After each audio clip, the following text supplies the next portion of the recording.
expectations are very important as far as when you're approaching a movie. And I find that with movies that I might be predisposed to not liking, musicals, that if I keep my expectations low, then I'm more pleasantly surprised when I see something that I end up really enjoying. I don't think there's any genre that puts me off completely.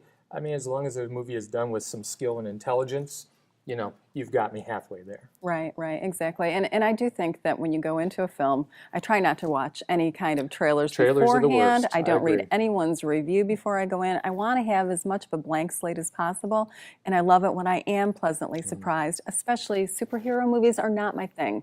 Deadpool was a wonderful surprise to me, and I thoroughly enjoyed that. Yet another film I've seen more than 2 or 3 times. And that's one I did not like. Seriously? Did not like that movie. Oh my gosh. No. Why? It's a one-joke movie. A one-joke movie. Something happens, Deadpool's a smartass. Something happens, Deadpool's a smartass. Well, at least something happened. Well, it's the same things that happen in all the other superhero movies that you don't like. Well, I think there was a little bit of snarky attitude, a little bit of fun and humor. Did you help write that script? I did, actually. Okay. I was in the credits before the final outtakes were shown. Okay, all right. Yeah, I think a part of the problem with the common movie-going experience today is that so much of it is cookie cutter, and we've seen this forever.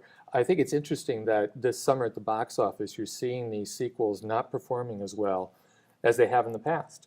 And I'm hoping maybe this will be a wake-up call to Hollywood that it's time to shake some things up. It's time to try and take a fresh approach to what you're doling out here. Some of these franchises, the Pirates is on the 5th episode, Transformers is on the 5th episode, they're losing their audiences.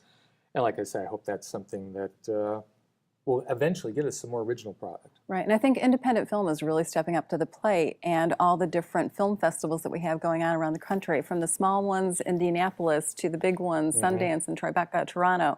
I think we're seeing a real nice mixing of different independent films, and people are paying attention to those. And if we can give those smaller films voice, then we've got a lot more out there to choose from, and we need a little bit more than, as you say, the cookie cutter films. Well, yeah, and that's what I like about what we're doing on Real Talk is yes, we're going to cover the big budget films, but we're also going to look at movies on Netflix, video on demand. If we're at a film festival, we can highlight something that people need to be on the lookout.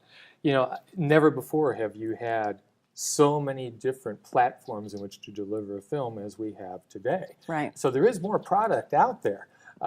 So I think maybe it just sometimes takes a little bit more digging to uncover those gems that we're going to hope to focus on here. Right, and it is totally overwhelming as far as there are like 7,000 choices on Netflix, there are 5,000 on Hulu, there are 20,000 on Uverse and AT&T.